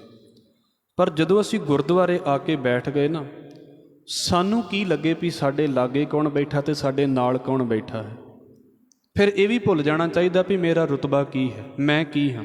ਬਸ ਫਿਰ ਮੈਂ ਤੇ ਗੁਰੂ ਨਾਨਕ ਸਾਹਿਬ ਮਹਾਰਾਜ, ਬਸ ਅਸੀਂ ਦੋ ਬੈਠੇ ਹੋਏ ਹਾਂ। ਬਾਕੀ ਭਾਵੇਂ ਲੱਖ ਜਾਣਾ ਵੀ ਬੈਠਾ ਹੋਵੇ, ਮੈਨੂੰ ਕੋਈ ਮਤਲਬ ਨਹੀਂ ਹੈ ਕਿ ਉਹ ਬੈਠਾ ਹੋਇਆ ਕਿ ਨਹੀਂ ਬੈਠਾ ਹੋਇਆ। ਔਰ ਮਹਾਰਾਜ ਬਖਸ਼ ਲਵੇ, ਜਦੋਂ ਇਸ ਲੈਵਲ ਦੇ ਉੱਤੇ ਸੰਗਤ ਕਰਾਂਗੇ ਨਾ, ਸਾਨੂੰ ਆਪਣੇ ਆਪ ਹੀ ਇੱਕ ਪਿਆਰ ਦੇਵੇਗਾ ਸਤਿਗੁਰੂ। ਮੈਂ ਬੜੀ ਵਾਰ ਬੇਨਤੀ ਕਰਦਾ ਹੁੰਦਾ, ਸੰਗਤ ਦੇ ਵਿੱਚ ਲੱਖਾਂ ਜਾਣੇ ਬੈਠੇ ਹੋਣ, ਸਾਨੂੰ ਕੀ ਲੱਗੇ ਵੀ ਸਾਡਾ ਕਿਹੜਾ ਰਿਸ਼ਤੇਦਾਰ ਬੈਠਾ ਹੈ। ਉਦੋਂ ਸਿਰਫ ਸਾਡਾ ਸੰਬੰਧ ਹੈ ਅਬ ਹਮ ਚੱਲੀ ਠਾਕੁਰ ਪਹਿਹਾਰ। ਅਸੀਂ ਗੁਰਦੁਆਰੇ ਗੁਰੂ ਨੂੰ ਮਿਲਣ ਆਏ ਹਾਂ, ਰਿਸ਼ਤੇਦਾਰਾਂ ਨੂੰ ਮਿਲਣ ਲਈ ਨਹੀਂ ਆਏ। ਬੜੀਆਂ ਥਾਵਾਂ ਨੇ ਰਿਸ਼ਤੇਦਾਰਾਂ ਨੂੰ ਮਿਲਿਆ ਜਾ ਸਕਦਾ ਹੈ, ਉੱਥੇ ਮਿਲ ਲਈਏ। ਜਬ ਹਮ ਸ਼ਰਨ ਪ੍ਰਭੂ ਕੀ ਆਈ, ਰਾਖ ਪ੍ਰਭੂ ਭਾਵੈ ਮਾਰ। ਤੇ ਮਰਦ ਕਹਿੰਦੇ ਨੇ ਲੋਗਨ ਕੀ ਚਤੁਰਾਈ, ਉਪਮਾ ਤੇ ਬੈ ਸੰਤਰ ਜਾਰ। ਕੋਈ ਭਲਾ ਕਹੋ ਭਾਵੇਂ ਬੁਰਾ ਕਹੋ, ਹਮ ਤਨ ਦਿਓ ਹੈ ਢਾਰ। ਤੇ ਹੁਣ ਕਹਿੰਦੇ ਮੈਂ ਲੋਕਾਂ ਦੀਆਂ ਗੱਲਾਂ ਦੇ ਵਿੱਚ ਨਹੀਂ ਆਉਂਦਾ ਵੀ ਲੋਕੀ ਮੇਰੀ ਤਾਰੀਫ ਕਰਨਗੇ ਵੀ ਵੇਖੋ ਜੀ ਬੰਦਾ ਰੋਜ਼ ਗੁਰਦੁਆਰੇ ਆਉਂਦਾ ਤੇ ਚੰਗਾ ਹੀ ਬੜਾ ਹੈ। ਮੈਂ ਇੱਦਾਂ ਦੀਆਂ ਤਾਰੀਫਾਂ ਦੇ ਵਿੱਚ ਵੀ ਨਹੀਂ ਫਸਦਾ, ਤੇ ਨਾ ਹੀ ਮੈਂ ਲੋਕਾਂ ਦੀਆਂ ਇਹਨਾਂ ਗੱਲਾਂ ਦੇ ਵਿੱਚ ਫਸਦਾ ਹਾਂ ਜਿੱਥੇ ਲੋਕ ਇਹ ਗੱਲ ਕਹਿ ਦਿੰਦੇ ਨੇ, ਲੈ ਰੋਜ਼ ਹੀ ਗੁਰਦੁਆਰੇ ਤੁਰਿਆ ਰਹਿੰਦਾ, ਇਹਨੂੰ ਬੜਾ ਭਗਤੀ ਦਾ ਚਾਅ ਚੜਿਆ ਹੈ। ਦੋਵੇਂ ਤਰੀਕਿਆਂ ਦੇ ਲੋਕ ਮਿਲਣਗੇ ਨਾ, ਤੁਹਾਨੂੰ ਚੰਗੇ ਕਹਿਣ ਵਾਲੇ ਵੀ ਬੜੇ ਮਿਲ ਜਾਣਗੇ ਵੀ ਵਧੀਆ ਜੇ ਭਾਈ ਚੰਗੇ ਪਾਸੇ ਲੱਗੇ ਜੇ ਗੁਰਦੁਆਰੇ ਚਲੇ ਜਾਂਦੇ ਨੇ। ਤੇ ਹੋ ਸਕਦਾ ਤੁਹਾਡੇ ਘਰ ਦੇ ਤੁਹਾਨੂੰ ਕਹਿਣ ਲੱਗ ਪੈਣ ਵੀ ਤੈਨੂੰ ਬੜਾ ਭਗਤੀ ਦਾ ਚਾਅ ਚੜਿਆ ਵੀ ਸਵੇਰੇ 4 ਵਜੇ ਉੱਠ ਜਾਣਾ। ਦੋਵੇਂ ਤਰੀਕਿਆਂ ਦੇ ਲੋਕ। ਮਹਾਰਾਜ ਕਹਿੰਦੇ ਮੈਂ ਦੋਵਾਂ ਤਰੀਕਿਆਂ ਦੇ ਲੋਕਾਂ ਦੀ ਪਰਵਾਹ ਨਹੀਂ ਕਰਦਾ। ਲੋਗਨ ਕੀ ਚਤੁਰਾਈ ਉਪਮਾ ਤੇ ਬੈਸੰਤਰ ਜਾਰ। ਕਹਿੰਦੇ ਆ ਚੀਜ਼ਾਂ ਤੇ ਮੈਂ ਅੱਗ 'ਚ ਸੁੱਟ ਦਿੱਤੀਆਂ ਨੇ। ਕੋਈ ਭਲਾ ਕਹੋ ਭਾਵੇਂ ਬੁਰਾ ਕਹੋ, ਮੈਨੂੰ ਕੋਈ ਕਹੀ ਜਾਵੇ ਵੀ ਤੂੰ ਬੜਾ ਚੰਗਾ ਹੈ, ਤੁਰਿਆ ਸਹੀ ਰਸਤੇ ਦੇ ਉੱਤੇ, ਕਹੀ ਜਾਵੇ ਵੀ ਨਹੀਂ ਤੂੰ ਤਾਂ ਕਿਧਰਲੇ ਪਾਸੇ ਲੱਗ ਗਿਆ ਹੈ। ਕੋਈ ਬੁਰਾ ਕਹੋ ਹਮ ਤਨ ਦਿਓ ਹੈ ਢਾਰ। ਕਹਿੰਦੇ ਮੈਂ ਬਸ ਲੱਗ ਗਿਆ ਇਸ ਪਾਸੇ ਦੇ ਉੱਤੇ, ਮੇਰਾ ਤਨ ਇਸ ਪਾਸੇ ਸਮਰਪਿਤ ਹੋ ਗਿਆ ਹੈ। ਉਹਨੂੰ ਬਾਬਾ ਕਬੀਰ ਨੇ ਉਦਾਹਰਣ ਦਿੱਤੀ ਹੈ ਇੱਥੇ। ਉਹ ਕਹਿੰਦੇ ਨੇ ਵੀ ਜਿਸ ਵੇਲੇ ਕਿਸੇ ਔਰਤ ਨੇ ਸਤੀ ਹੋਣਾ ਹੋਵੇ, ਮੈਂ ਫੇਰ ਕਹਿ ਦੇਵਾਂ ਗੁਰਬਾਣੀ ਇਸ ਰੀਤ ਨੂੰ ਨਹੀਂ ਮੰਨਦੀ, ਪਰ ਸਤਿਗੁਰੂ ਨੇ ਸਿਰਫ ਉਦਾਹਰਨਾਂ ਲਈਆਂ ਨੇ ਵੀ ਇੱਕ ਉਦਾਹਰਣ ਹੁੰਦੀ ਹੈ, ਇੱਕ ਰਿਵਾਇਤ ਮੰਨੀ ਜਾਂਦੀ ਸੀ ਵੀ ਉਹਦੇ ਹੱਥ ਦੇ ਵਿੱਚ ਨਾ ਨਾਰੀਅਲ ਫੜਾ ਦਿੱਤਾ ਜਾਂਦਾ ਹੁੰਦਾ ਸੀ। ਜਿਸ ਔਰਤ ਦਾ ਪਤੀ ਚੜ੍ਹਾਈ ਕਰ ਜਾਂਦਾ ਹੁੰਦਾ ਸੀ ਤੇ ਉਹਦੇ ਹੱਥ ਦੇ ਵਿੱਚ ਨਾਰੀਅਲ ਹੋਵੇਗੀ। ਇਹਨੂੰ ਹੁਣ ਇਹ ਪਿੱਛੇ ਨਹੀਂ ਆ ਸਕਦੀ, ਇਹਨੂੰ ਅੱਗੇ ਨੂੰ ਹੀ ਜਾਣਾ ਪੈਣਾ, ਇਹਨੂੰ ਖਤਮ ਹੋਣਾ ਹੀ ਪੈਣਾ ਹੈ। ਬਾਬਾ ਕਬੀਰ ਨੇ ਉਹ ਉਦਾਹਰਣ ਸਿੱਖ ਦੀ ਲਈ ਹੈ, ਸਾਡੀ ਲਈ ਹੈ, ਵੀ ਸਿੱਖ ਇਸ ਗੱਲ ਨੂੰ ਸਮਝ ਕੇ ਚੱਲੇ ਵੀ ਬਸ ਹੁਣ ਤੇ ਹੱਥ ਦੇ ਵਿੱਚ ਨਾਰੀਅਲ ਫੜ ਲਿਆ ਹੈ ਤੇ ਹੁਣ ਇਸ ਪਾਸੇ ਜਾਣਾ ਹੀ ਜਾਣਾ ਹੈ। ਹੁਣ ਗੁਰੂ ਦੀ ਬਖਸ਼ਿਸ਼ ਦੇ ਨਾਲ ਜੇ ਮੈਂ ਗੁਰਦੁਆਰੇ ਵੱਲ ਨੂੰ ਤੁਰ ਪਿਆ ਹਾਂ ਨਾ, ਤੇ ਰੱਬ ਕਿਰਪਾ ਕਰੇ ਹੁਣ ਮੈਂ ਇਸ ਨੂੰ ਜ਼ਿੰਦਗੀ 'ਚ ਕਾਇਮ ਰੱਖਾਂਗਾ, ਇਹਨੂੰ ਮੈਂ ਪਿੱਛੇ ਨਹੀਂ ਜਾਣ ਦੇਵਾਂਗਾ। ਮੈਂ ਆਪਣੇ ਆਪ ਨੂੰ ਜ਼ਿੰਦਗੀ 'ਚ ਸਤੀ ਵਰਗਾ ਜਿਉਂਦਿਆਂ ਜੀ ਖਤਮ ਕਰਨਾ ਚਾਹੁੰਦਾ ਹਾਂ, ਜਿਉਂਦੇ ਜੀ ਮੈਂ ਉਹ ਚੀਜ਼ ਬਣਨਾ ਚਾਹੁੰਦਾ ਹਾਂ ਵੀ ਨਹੀਂ, ਜੇ ਅੰਮ੍ਰਿਤ ਵੇਲਾ ਜ਼ਿੰਦਗੀ ਦੇ ਵਿੱਚ ਆ ਗਿਆ ਤਾਂ ਫਿਰ ਖਤਮ ਨਹੀਂ ਹੋਵੇਗਾ। ਜੇ ਮਾਲਿਕ ਦੀ ਕਿਰਪਾ ਦੇ ਨਾਲ ਅੰਮ੍ਰਿਤ ਦੀ ਦਾਤ ਸਤਿਗੁਰੂ ਨੇ ਬਖਸ਼ ਦਿੱਤੀ ਹੈ ਤਾਂ ਮੈਂ ਇਹਨੂੰ ਗਵਾਚਣ ਨਹੀਂ ਦੇਵਾਂਗਾ ਜ਼ਿੰਦਗੀ ਦੇ ਵਿੱਚੋਂ। ਜੇ ਰੱਬ ਨੇ ਕਿਰਪਾ ਕੀਤੀ ਹੈ ਤੇ ਜ਼ਿੰਦਗੀ ਦੇ ਵਿੱਚ ਗੁਰਦੁਆਰਾ ਆ ਗਿਆ ਹੈ, ਇਸ ਗੁਰਦੁਆਰੇ ਨੂੰ ਮੈਂ ਜ਼ਿੰਦਗੀ ਦੇ ਵਿੱਚੋਂ ਮਿਸ ਨਹੀਂ ਹੋਣ ਦੇਵਾਂਗਾ, ਭਾਵੇਂ ਕੁਝ ਵੀ ਮੇਰੀ ਜ਼ਿੰਦਗੀ ਦੇ ਵਿੱਚ ਵਾਪਰ ਜਾਵੇ, ਮਰਦ ਬਖਸ਼ ਲਵੇ। ਉਹਨੂੰ ਪਤਾ ਸੀ ਵੀ ਹੁਣ ਉਹ ਵਾਪਸ ਨਹੀਂ ਆ ਸਕਦੀ। ਇੱਦਾਂ ਸਿੱਖ ਦਾ ਜੀਵਨ ਹੋਵੇ ਵੀ ਸਿੱਖ ਕਵੇ ਵੀ ਹੁਣ ਵਾਪਸ ਨਹੀਂ ਆਉਣਾ, ਹੁਣ ਬਸ ਅੱਗੇ ਹੀ ਜਾਣਾ ਹੈ, ਹੁਣ ਪਿੱਛੇ ਨਹੀਂ ਮੁੜਨਾ। ਤੇ ਮਰਦ ਕਹਿੰਦੇ ਨੇ ਕਬੀਰ ਸਤੀ ਪੁਕਾਰੈ ਚਿਹ ਚੜੀ। ਅਸੀਂ ਕੱਲ੍ਹ ਵੀ ਇਸ ਗੱਲ ਨੂੰ ਵਿਚਾਰਿਆ ਸੀ, ਜਿੱਥੇ ਦਾਤਾਰ ਕਹਿੰਦੇ ਕਬੀਰ ਨੌਬਤ ਆਪਣੀ ਦਿਨ ਦਸ ਲਿਹੋ ਬਜਾਏ। ਬਾਬਾ ਕਬੀਰ ਕਹਿੰਦੇ ਜਰਾ ਸੋਚ ਕੇ ਇਸ ਗੱਲ ਨੂੰ ਵੇਖਿਓ ਵੀ ਜਿਸ ਔਰਤ ਨੇ ਸਤੀ ਹੋ ਜਾਣਾ ਹੋਵੇ, ਹੁਣ ਜਿਹੜੇ ਲੋਕ ਹੁੰਦੇ ਸੀ, ਲੋਕ ਨਾਲ ਜਾਂਦੇ ਹੁੰਦੇ ਸੀ ਨਾ, ਵੀ ਉਹਨਾਂ ਨੇ ਇਸ ਔਰਤ ਨੂੰ ਜਦੋਂ ਉਹਦੇ ਪਤੀ ਦੀ ਚਿਖਾ ਬਣਾਈ ਜਾ ਰਹੀ ਹੈ ਤੇ ਨਾਲ ਉਹਨੂੰ ਸਾੜਨਾ ਹੈ ਤੇ ਲੋਕ ਵੀ ਨਾਲ ਜਾਂਦੇ ਨੇ। ਤੇ ਜਦੋਂ ਉਹ ਅੱਗ ਨੂੰ ਸਾਹਮਣੇ ਵੇਖਦੀ ਹੈ ਤੇ ਰਿਸ਼ਤੇਦਾਰ ਜਾਂ ਜਿਹੜੇ ਲੋਕ ਜਾਂਦੇ ਨੇ ਉਹ ਤੇ ਮੋੜ ਆਉਂਦੇ ਨੇ ਨਾ, ਉਹ ਤੇ ਨਹੀਂ ਨਾ ਉੱਥੇ ਰਹਿ ਜਾਂਦੇ, ਉਹ ਤੇ ਮੋੜ ਆਉਂਦੇ ਨੇ। ਪਰ ਉਹ ਕੀ ਕਰਦੀ ਹੈ, ਉਹ ਕਹਿੰਦੇ ਨੇ ਵੀ ਉਹ ਸਮਝ ਲਓ ਵੀ ਉਹ ਅੱਗ ਨੂੰ ਗੱਲ ਕਹਿ ਰਹੀ ਹੈ, ਅੱਗ ਦੇ ਨਾਲ ਗੱਲ ਕਰਦੀ ਪਈ ਹੈ ਵੀ ਜਿਹੜੇ ਲੋਕ ਸਾੜਨ ਆਏ ਸੀ ਮੈਨੂੰ, ਜਾਂ ਜਿਹੜੇ ਲੋਕਾਂ ਦਾ ਮੇਰੇ ਨਾਲ ਸੰਬੰਧ ਸੀ, ਉਹ ਤੇ ਮੁੜ ਗਏ ਨੇ ਪਿੱਛੇ, ਹੁਣ ਮੇਰੀ ਤੇ ਤੇਰੀ ਖੇਡ ਰਹਿ ਗਈ ਹੈ ਬਸ। ਵੀ ਹੁਣ ਤੇਰਾ ਕੰਮ ਹੈ ਮੈਨੂੰ ਸਾੜਨਾ ਤੇ ਮੇਰਾ ਕੰਮ ਹੈ ਤੇਰੇ ਵਿੱਚ ਪੈ ਕੇ ਸੜ ਜਾਣਾ। ਹੁਣ ਸਾਡੀ ਦੋਵਾਂ ਦੀ ਖੇਡ ਰਹਿ ਗਈ ਹੈ। ਹੁਣ ਬਾਕੀਆਂ ਦੇ ਨਾਲ ਮਤਲਬ ਨਹੀਂ ਵੀ ਕਿੰਨੀ ਭੀੜ ਸੀ ਸਾਡੇ ਨਾਲ, ਜਿਹੜੀ ਗੱਲ ਮੈਂ ਪਹਿਲਾਂ ਬੇਨਤੀ ਕੀਤੀ ਹੈ। ਹੁਣ ਸਾਡਾ ਕੰਮ ਰਹਿ ਗਿਆ ਗੁਰੂ ਗ੍ਰੰਥ ਸਾਹਿਬ ਮਹਾਰਾਜ ਦੇ ਨਾਲ। ਇਸ ਗੱਲ ਦੀ ਮਤਲਬ ਹੀ ਨਹੀਂ ਵੀ ਰਿਸ਼ਤੇਦਾਰੀਆਂ ਦੀਆਂ ਗਿਣਤੀਆਂ ਕਿੰਨੀਆਂ ਨੇ, ਲੋਕਾਂ ਦੀਆਂ ਗਿਣਤੀਆਂ ਕਿੰਨੀਆਂ ਨੇ, ਪੰਡਾਂ ਕਿੰਨੀਆਂ ਵੱਡੀਆਂ ਨੇ, ਇਹ ਸਾਰਾ ਕੁਝ ਹੀ ਪਿੱਛੇ ਰਹਿ ਗਿਆ। ਜਿੱਦਾਂ ਸਤੀ ਕਹਿੰਦੀ ਹੈ ਨਾ, ਸਤੀ ਪੁਕਾਰੈ ਚਿਹ ਚੜੀ, ਚਿਖਾ ਦੇ ਉੱਤੇ ਚੜੀ ਹੋਈ ਬੈਠੀ ਹੋਈ ਜਿਹੜੀ ਸਤੀ ਹੈ ਨਾ, ਉਹ ਇਹ ਕਹਿੰਦੀ ਹੈ ਸੁਨਹੋ ਵੀਰ ਮਸਾਨ। ਮਸਾਨ ਤੁਸੀਂ ਸਮਝਦੇ ਜੇ ਨਾ ਸ਼ਮਸ਼ਾਨ ਘਾਟ ਨੂੰ, ਜਿੱਥੇ ਉਹਦੀ ਚਿਖਾ ਬਣਾਈ ਗਈ ਹੈ ਉਹਦੇ ਪਤੀ ਦੀ, ਉਹ ਉੱਥੇ ਅੱਗ ਨੂੰ ਕਹਿ ਰਹੀ ਹੈ ਲੋਕ ਸਬਾਇਆ ਚੱਲ ਗਇਓ। ਭਾਈ ਜਿਹੜੇ ਲੋਕ ਮੈਨੂੰ ਸਾੜਨ ਦੇ ਲਈ ਆਏ ਸੀ ਉਹ ਤੇ ਵਾਪਸ ਮੁੜ ਗਏ ਨੇ, ਉਹ ਨਹੀਂ ਨਿਭੇ ਨਾਲ। ਲੋਕ ਸਬਾਇਆ ਚੱਲ ਗਇਓ, ਹਮ ਤੁਮ ਕਾਮ ਨਿਦਾਨ। ਬਸ ਹੁਣ ਮੇਰਾ ਤੇ ਤੇਰਾ ਕੰਮ ਰਹਿ ਗਿਆ ਹੈ। ਨਿਦਾਨ ਦਾ ਮਤਲਬ ਹੁੰਦਾ ਹੈ ਵੀ ਅੰਤ ਨੂੰ ਤੇਰਾ ਤੇ ਮੇਰਾ ਹੀ ਖੇਡ ਰਹਿ ਗਈ ਹੈ, ਬਾਕੀ ਤੇ ਮੁੜ ਗਏ ਨੇ। ਔਰ ਤੁਸੀਂ ਵੇਖੋ ਮਹਾਰਾਜ ਗੁਰੂ ਅਰਜਨ ਸਾਹਿਬ ਮਹਾਰਾਜ ਦਾ ਇੱਕ ਬੋਲ ਹੈ, ਹਜ਼ੂਰ ਕਹਿੰਦੇ ਨੇ ਮੁੱਠੜੇ ਸੇਈ ਸਾਥ ਜਿੰਨੀ ਸਾਥ ਨਾ ਲੱਦਿਆ। ਤੁਸੀਂ ਦੇਖੋਗੇ ਵਾਹਿਗੁਰੂ ਬਖਸ਼ ਲਵੇ, ਨਾ ਤੇ ਮੈਂ ਕਿਸੇ ਨੂੰ ਗੁਰਦੁਆਰੇ ਲੈ ਕੇ ਆਉਣ ਵਾਲਾ ਹਾਂ ਤੇ ਨਾ ਹੀ ਮੈਂ ਕਿਸੇ ਨੂੰ ਇਹ ਕਹਿਣ ਵਾਲਾ ਹਾਂ ਵੀ ਗੁਰਦੁਆਰਿਓਂ ਬੰਦਾ ਚਲਾ ਜਾਵੇ। ਮੈਂ ਕੌਣ ਹਾਂ? ਮਾਲਕ ਤੁਹਾਨੂੰ ਆਵਾਜ਼ਾਂ ਮਾਰਦਾ ਹੈ, ਤੁਸੀਂ ਆ ਕੇ ਬੈਠ ਜਾਂਦੇ ਜੇ, ਤੇ ਰੱਬ ਨੇ ਕਿਰਪਾ ਕਰਨੀ ਹੈ। ਤੁਸੀਂ ਇਸੇ ਪ੍ਰੈਕਟੀਕਲ ਦੇ ਵਿੱਚ ਵੇਖ ਲਓ ਕਿੰਨੀ ਸੰਗਤ ਦੇ ਬੰਦੇ ਸਾਡੇ ਨਾਲ ਆਉਂਦੇ ਨੇ, ਜੁੜਦੇ ਨੇ, ਫਿਰ ਹਟ ਜਾਂਦੇ ਨੇ, ਫਿਰ ਜੁੜਨਾ ਸ਼ੁਰੂ ਕਰ ਦਿੰਦੇ ਨੇ, ਫਿਰ ਹਟ ਜਾਂਦੇ ਨੇ। ਕਿੰਨੇ ਤੁਹਾਡੇ ਨਾਲ ਬੈਠਿਆਂ ਵੇਖੋਗੇ ਨਵੇਂ ਆ ਕੇ ਜੁੜੀ ਗਏ, ਪੁਰਾਣੇ ਤੁਹਾਡੇ ਤੋਂ ਪਰੇ ਚਲੇ ਗਏ। ਪਰ ਕੁਝ ਬੰਦੇ ਇੱਦਾਂ ਦੇ ਹੁੰਦੇ ਨੇ, ਮਾਲਕ ਤੰਦਰੁਸਤੀਆਂ ਦੇਵੇ ਸਾਰਿਆਂ ਨੂੰ, ਤੇ ਉਹਨਾਂ ਨੂੰ ਵੀ ਖਾਸ ਕਰਕੇ ਜਿਨ੍ਹਾਂ ਦੇ ਕਰਕੇ ਸੰਗਤ ਦੇ ਵਿੱਚ ਰੰਗ ਬਣਿਆ ਰਹਿੰਦਾ ਹੈ, ਸੰਗਤ ਦੇ ਵਿੱਚ ਚਾਅ ਬਣਿਆ ਰਹਿੰਦਾ ਹੈ। ਉਹ ਵੇਖੋ ਉਹ ਪੱਕੇ ਜੁੜੇ ਰਹਿੰਦੇ ਨੇ, ਉਹਨਾਂ ਨੂੰ ਮਤਲਬ ਹੀ ਨਹੀਂ ਇਸ ਗੱਲ ਦੇ ਨਾਲ ਵੀ ਆਪਾਂ ਹੁਣ ਨਹੀਂ ਜਾਣਾ ਜੀ, ਆਪਾਂ ਪਹਿਲਾਂ ਜਾਂਦੇ ਹੁੰਦੇ ਸੀ ਤੇ ਹੁਣ ਹਟ ਗਏ ਹਾਂ। ਦਾਤਾਰ ਕਹਿੰਦੇ ਉਹ ਲੋਕ ਤੁਹਾਨੂੰ ਇੱਦਾਂ ਮਿਲਣਗੇ ਸੰਗਤ ਦੇ ਵਿੱਚ ਕਿ ਭਾਈ ਜਿੱਦਾਂ ਬਾਕੀ ਲੋਕ ਗਏ ਸੀ ਨਾ ਉੱਥੇ ਤੇ ਲੋਕ ਮੁੜ ਆਏ, ਇਹੋ ਜਿਹੇ ਬੜੇ ਆਉਂਦੇ ਜਾਂਦੇ ਰਹਿਣਗੇ। ਤੁਹਾਡਾ ਕੰਮ ਸਿਰਫ ਗੁਰੂ ਗ੍ਰੰਥ ਸਾਹਿਬ ਮਹਾਰਾਜ ਦੇ ਨਾਲ ਹੈ। ਜਿੱਦਾਂ ਉਸ ਸਤੀ ਇਸ ਗੱਲ ਨੂੰ ਕਹਿੰਦੀ ਹੈ ਨਾ ਵੀ ਅੱਗ ਦੇ ਨਾਲ ਹੁਣ ਮੇਰਾ ਸੰਬੰਧ ਹੈ, ਲੋਕਾਂ ਦੇ ਨਾਲ ਨਹੀਂ। ਮੈਂ ਫੇਰ ਕਹਿ ਦੇਵਾਂ, ਗੁਰੂ ਬਖਸ਼ਿਸ਼ ਕਰੇ ਲੱਖਾਂ ਲੋਕ ਹੋਣ, ਸਾਡਾ ਸੰਬੰਧ ਕੇਵਲ ਤੇ ਕੇਵਲ ਗੁਰੂ ਗ੍ਰੰਥ ਸਾਹਿਬ ਮਹਾਰਾਜ ਦੇ ਨਾਲ। ਵੀ ਸੱਚੇ ਪਾਤਸ਼ਾਹ ਮੈਂ ਤੈਨੂੰ ਮਿਲਣ ਦੇ ਲਈ ਆਇਆ ਹਾਂ, ਮੈਨੂੰ ਬਾਕੀਆਂ ਦੇ ਨਾਲ ਮਤਲਬ ਹੀ ਨਹੀਂ ਹੈ। ਅਤੇ ਜਦੋਂ ਮੈਂ ਉਹਨੂੰ ਮਿਲਣ ਦੇ ਲਈ ਆਉਂਦਾ ਹਾਂ ਨਾ, ਆਪਣੇ ਆਪ ਹੀ ਗੱਲਾਂ ਮੁੱਕ ਜਾਂਦੀਆਂ ਨੇ, ਆਪਣੇ ਆਪ ਹੀ ਨਹੀਂ ਗੱਲਾਂ ਕਰਨ ਨੂੰ ਜੀ ਕਰਦਾ ਬੰਦੇ ਦਾ। ਨਹੀਂ ਤਾਂ ਅਕਸਰ ਆਪਾਂ ਤੇ ਮੈਂ ਤਾਂ ਵਾਰ-ਵਾਰ ਇਸ ਗੱਲ ਨੂੰ ਬੋਲ ਦਿੰਦਾ ਹੁੰਦਾ ਹਾਂ ਕਿ ਲੋਕ ਆਉਂਦੇ ਨੇ ਵੀ ਅੱਜ ਮੈਨੂੰ ਗੁਰਦੁਆਰੇ ਮੇਰੀ ਮਾਸੀ ਮਿਲ ਗਈ ਸੀ, ਅੱਜ ਗੁਰਦੁਆਰੇ ਮਾਸੜ ਮਿਲ ਗਿਆ ਸੀ। ਅਤੇ ਜਦੋਂ ਰਿਸ਼ਤੇਦਾਰਾਂ ਨੂੰ ਮਿਲਣ ਆਉਣਾ ਹੈ ਤਾਂ ਫਿਰ ਬੰਦਾ ਗੁਰੂ ਨੂੰ ਕਿੱਥੇ ਮਿਲਣ ਆਉਂਦਾ। ਬਾਬਾ ਕਬੀਰ ਕਹਿੰਦੇ ਭਾਈ ਜੇ ਤੁਰ ਪਏ ਹਨ ਅਤੇ ਫਿਰ ਇੱਦਾਂ ਤੁਰੀਏ ਜਿੱਦਾਂ ਸਤੀ ਤੁਰਦੀ ਆ ਵੀ ਹੁਣ ਵਾਪਸ ਨਹੀਂ ਆਉਣਾ ਨਾ, ਇੱਦਾਂ ਗੁਰੂ ਨਾਨਕ ਦੇ ਘਰ ਦੇ ਵੱਲ ਨੂੰ ਜੋ ਤੁਰ ਪਏ ਹਾਂ ਤਾਂ ਫਿਰ ਤੁਰੀਏ। ਮਹਾਰਾਜ ਜੀ ਨੇ ਤਾਂ ਇੱਦਾਂ ਗੱਲ ਬੋਲੀ ਹੈ, ਇੱਕ ਸ਼ਬਦ ਹੈ, ਹਜ਼ੂਰ ਕਹਿੰਦੇ ਨੇ ਚੱਖੜ ਝਾਂਗੀ ਮੀਂਹ ਵਰਸੈ ਭੀ ਗੁਰ ਦੇਖਣ ਜਾਈ, ਸਮੁੰਦ ਸਾਗਰ ਹੋਵੈ ਬਹੁ ਖਾਰਾ ਗੁਰ ਸਿੱਖ ਲੰਘ ਗੁਰ ਪਹਿ ਜਾਈ। ਦਾਤਾਰ ਕਹਿੰਦੇ ਨੇ ਵੀ ਕਿੰਨੀ ਵੀ ਹਨੇਰੀ ਆ ਰਹੀ ਹੋਵੇ, ਕਿੰਨਾ ਵੀ ਮੀਂਹ ਪੈ ਰਿਹਾ ਹੋਵੇ, ਬਾਰਿਸ਼ ਹੋ ਰਹੀ ਹੋਵੇ, ਜਿਹੜੇ ਸਿੱਖ ਨੇ ਇਸ ਪਾਸੇ ਤੁਰਨਾ ਹੈ ਨਾ, ਉਹ ਨਹੀਂ ਇਸ ਗੱਲ ਦੀ ਪਰਵਾਹ ਕਰਦਾ ਪਿਆ, ਉਹ ਆਵੇਗਾ, ਉਹਨੇ ਆਉਣਾ ਹੀ ਆਉਣਾ ਹੈ। ਚੱਖੜ ਝਾਂਗੀ ਮੀਂਹ ਵਰਸੈ ਭੀ ਗੁਰ ਦੇਖਣ ਜਾਈ, ਉਹ ਕਹਿੰਦਾ ਵੀ ਮੈਂ ਗੁਰਦੁਆਰੇ ਆਉਣਾ ਅਤੇ ਮੈਂ ਆਉਣਾ ਹੀ ਹੈ। ਔਰ ਵਾਹਿਗੁਰੂ ਦੀ ਬਖਸ਼ਿਸ਼ ਦੇ ਨਾਲ ਇੱਦਾਂ ਦੇ ਰੱਬੀ ਪਿਆਰ ਵਾਲੇ ਬੰਦੇ ਜਿਨ੍ਹਾਂ ਨੇ ਕਦੀ ਗੁਰਦੁਆਰਾ ਮਿਸ ਕੀਤਾ ਹੀ ਨਹੀਂ ਜ਼ਿੰਦਗੀ ਦੇ ਵਿੱਚੋਂ, ਵੀ ਜਾਣਾ ਹੈ ਅਤੇ ਜਾਣਾ ਹੈ ਬਸ। ਮੈਂ ਆਪ ਜੀ ਦੇ ਅੱਗੇ ਰੱਖ ਦੇਵਾਂ, ਸਾਡੇ ਮੈਂ ਇਸ ਗੱਲ ਨੂੰ ਬਠਿੰਡੇ ਵੇਖਿਆ ਸੀ, ਗੁਰੂ ਕੀ ਕਿਰਪਾ ਦੇ ਨਾਲ ਰੋਜ਼ ਸਵੇਰੇ ਸ਼ਾਮ ਸੰਗਤ ਦੇ ਵਿੱਚ ਆਉਣ ਵਾਲੇ ਸੀ ਉਹ, ਅਤੇ ਉਹਨਾਂ ਦੀ ਬੇਟੀ ਦਾ ਵਿਆਹ ਸੀ। ਅਤੇ ਹੁਣ ਸੁਭਾਵਿਕ ਜੀ ਗੱਲ ਹੈ ਵੀ ਘਰ ਦੇ ਵਿੱਚ ਵਿਆਹ ਹੋਵੇ ਨਾ, ਤਾਂ ਤੁਸੀਂ ਵੇਖੋ ਸਾਨੂੰ ਕੰਮ ਹੀ ਇੰਨੇ ਹੁੰਦੇ ਨੇ ਵੀ ਸਾਡਾ ਟਾਈਮ ਹੀ ਨਹੀਂ ਲੱਗਦਾ। ਇਹ ਨਹੀਂ ਵੀ ਅਸੀਂ ਜਾਣ ਬੁੱਝ ਕੇ ਨਹੀਂ ਆਉਂਦੇ, ਸਾਡਾ ਟਾਈਮ ਹੀ ਨਹੀਂ ਲੱਗਦਾ। ਅਤੇ ਫੇਰੇ ਵੀ ਤਾਂ ਗੁਰਦੁਆਰੇ ਹੁੰਦੇ ਨੇ ਨਾ, ਅਸੀਂ ਸੋਚਦੇ ਹਾਂ ਵੀ ਚੱਲ ਜੀ ਗੁਰਦੁਆਰੇ ਫੇਰੇ ਹੋ ਗਏ ਨੇ ਤਾਂ ਹੋ ਹੀ ਆਏ, ਅੱਜ ਦਾ ਤਾਂ ਹੋ ਹੀ ਆਏ। ਉਹ ਬੱਚੀ ਦਾ ਆਨੰਦ ਕਾਰਜ ਕਰਕੇ ਅਤੇ ਜਦੋਂ ਉਹਦਾ ਜਿਹੜਾ ਬੱਚੀ ਦਾ ਪਿਤਾ ਸ਼ਾਮਾਂ ਨੂੰ ਗੁਰਦੁਆਰੇ ਮੱਥਾ ਟੇਕਣ ਦੇ ਲਈ ਆ ਗਿਆ, ਤਾਂ ਸਾਰੇ ਜਾਣੇ ਕਹਿਣ ਵੀ ਇਸ ਬੰਦੇ ਦੇ ਕੋਲੋਂ ਨਾ ਸਿੱਖਣਾ ਚਾਹੀਦਾ ਹੈ। ਵੀ ਬੜੇ ਕਮਾਲ ਦੀ ਗੱਲ ਹੈ ਵੀ ਘਰ ਦੇ ਵਿੱਚ ਵਿਆਹ ਹੋਵੇ ਅਤੇ ਬੰਦਾ ਉੱਦਾਂ ਹੀ ਕਹਿੰਦਾ ਵੀ ਮੈਨੂੰ ਤਾਂ ਕੰਮ ਹੀ ਬੜੇ ਨੇ, ਕੀ ਕਰਨਾ ਜਾ ਕੇ, ਅੱਜ ਨਹੀਂ ਤਾਂ ਕੱਲ੍ਹ ਚਲੇ ਜਾਵਾਂਗੇ। ਪਰ ਕਹਿੰਦੇ ਜਿਨ੍ਹਾਂ ਨੂੰ ਮਾਲਕ ਨੇ ਕਿਰਪਾ ਕਰਕੇ ਸੰਗਤ ਦੇ ਦਿੱਤੀ ਆ, ਫਿਰ ਇਹਦਾ ਨਾਗਾ ਥੋੜ੍ਹਾ ਪਾਉਂਦੇ ਨੇ ਵੀ ਅਸੀਂ ਨਹੀਂ ਜਾਣਾ, ਮਤਲਬ ਜਾਣਾ ਹੈ ਤਾਂ ਫਿਰ ਜਾਣਾ ਹੈ। ਸਤਿਗੁਰੂ ਕਹਿੰਦੇ ਨੇ ਜੇ ਲੰਘਣਾ ਵੀ ਪੈ ਜਾਵੇ, ਕੁਝ ਔਖ ਝੱਲਣੀ ਵੀ ਪੈ ਜਾਵੇ, ਜੇ ਆਉਣਾ ਹੈ ਤਾਂ ਫਿਰ ਆਉਣਾ ਹੈ। ਸੰਗਤ ਦਾ ਮਤਲਬ ਹੈ ਵੀ ਸੰਗਤ ਦੇ ਵਿੱਚ ਆ ਕੇ ਬੈਠਣਾ ਹੈ, ਕੁਝ ਵੀ ਹੋ ਜਾਵੇ।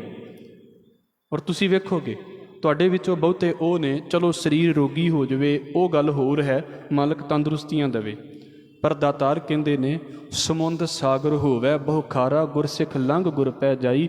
ਕਿੱਦਾਂ ਦੀ ਵੀ ਔਖ ਆ ਜਾਵੇ, ਖਾਰਾ ਸਮੁੰਦਰ ਵੀ ਲੰਘਣਾ ਪਵੇ, ਸਿੱਖ ਦਾ ਕੰਮ ਹੈ ਵੀ ਸਿੱਖ ਗੁਰੂ ਦੇ ਕੋਲ ਪਹੁੰਚੇ। ਸੰਗਤ ਇੱਦਾਂ ਕਰਨ ਦੇ ਲਈ ਪਹੁੰਚਣਾ ਹੈ, ਇਹ ਨਹੀਂ ਵੀ 2 ਦਿਨ ਕਰ ਲਈ ਅਤੇ ਚਲੋ ਕੋਈ ਨਹੀਂ, 2 ਦਿਨ ਬਹੁਤ ਹੁੰਦੇ ਨੇ, 2 ਦਿਨ ਫਿਰ ਛੱਡ ਦਿੱਤੀ, ਫਿਰ ਕਰ ਲਈ ਸੰਗਤ, ਫਿਰ ਛੱਡ ਦਿੱਤੀ। ਇੱਦਾਂ ਕੁਝ ਨਹੀਂ ਬਣਦਾ ਜ਼ਿੰਦਗੀ ਦੇ ਵਿੱਚ। ਠੀਕ ਹੈ ਤੁਰੇ ਤਾਂ ਰਵਾਂਗੇ, ਪਰ ਆਪ ਜੀ ਨੇ ਕਦੀ ਸੋਚਿਆ ਹੋਵੇ ਵੀ ਜਿੱਦਾਂ ਆਪਾਂ ਘਰ ਦੀ ਟੂਟੀ ਦੇ ਵਿੱਚ ਪਾਈਪ ਲਾਈ ਹੋਵੇ ਅਤੇ ਬਾਲਟੀ ਭਰਦੇ ਹੋਈਏ ਅਤੇ ਪਾਣੀ ਉਹਦੇ ਵਿੱਚੋਂ ਕਦੀ ਆ ਰਵੇ ਕਦੀ ਨਾ ਆਵੇ, ਕਦੀ ਆਵੇ ਕਦੀ ਨਾ ਆਵੇ, ਕਿੰਨਾ ਟਾਈਮ ਲੱਗਦਾ ਹੈ, ਬੰਦਾ ਅੱਕ ਜਾਂਦਾ ਨਾ। ਸਾਡੇ ਜੀਵਨ ਦੇ ਵਿੱਚ ਇੱਦਾਂ ਗੱਲ ਬਣਦੀ ਹੈ।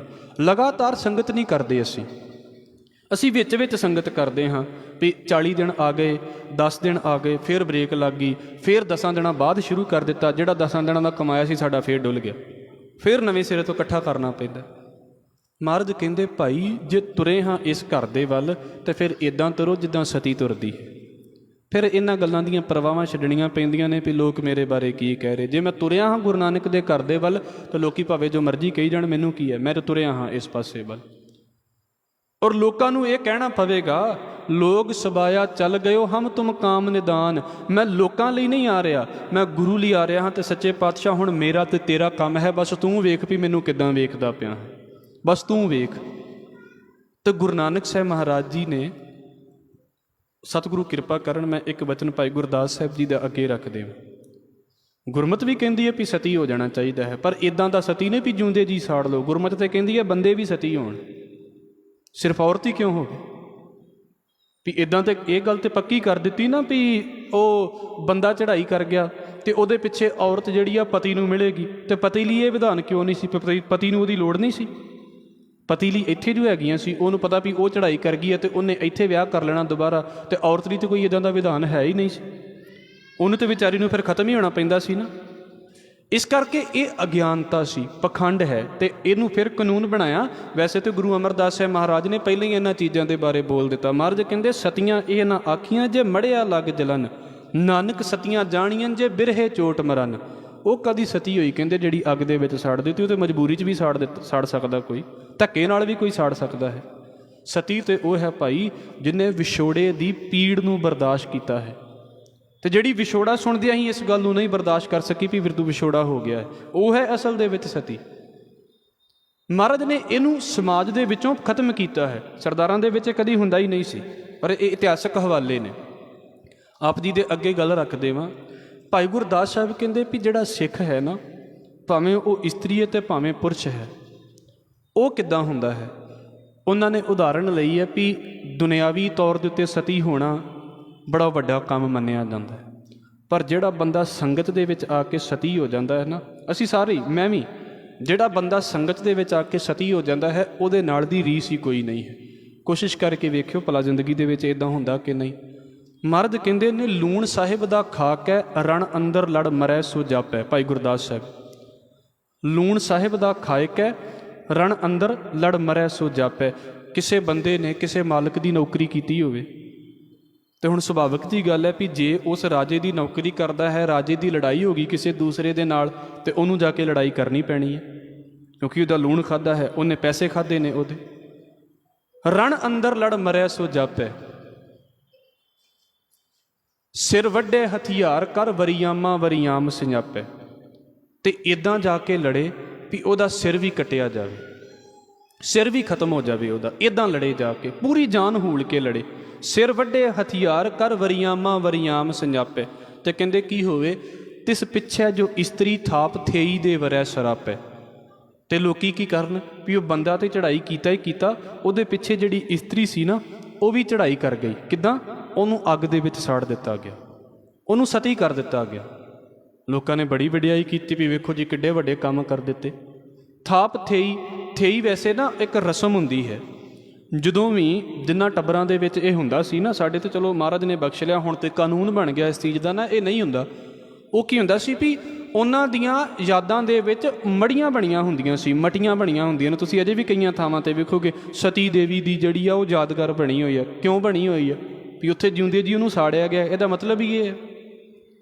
ਹੁਣ ਕੀ ਸੀ ਵੀ ਉਹਨੂੰ ਉੱਥੇ ਜਿੱਥੇ ਸਾੜਿਆ ਗਿਆ ਹੁੰਦਾ ਸੀ ਨਾ, ਅਤੇ ਉਹ ਆਪਣੇ ਘਰ ਦਾ ਕੋਈ ਵੀ ਕੰਮ ਕਰਨਾ, ਅਤੇ ਉੱਥੇ ਉਹਨਾਂ ਨੇ ਲੋਕਾਂ ਨੇ ਖੀਰ ਚੜ੍ਹਾਉਣ ਜਾਣੀ, ਦੁੱਧ ਚੜ੍ਹਾਉਣ ਜਾਣਾ, ਜਾਂ ਕੋਈ ਚੀਜ਼ਾਂ ਚੜ੍ਹਾਉਣ ਜਾਣੀਆਂ ਵੀ ਇਹ ਸਾਡੀ ਸਤੀ ਹੈ, ਸਾਡੀ ਦੇਵੀ ਹੈ। ਉਹਨੂੰ ਇੱਦਾਂ ਮੰਨਿਆ ਜਾਂਦਾ ਹੁੰਦਾ ਸੀ।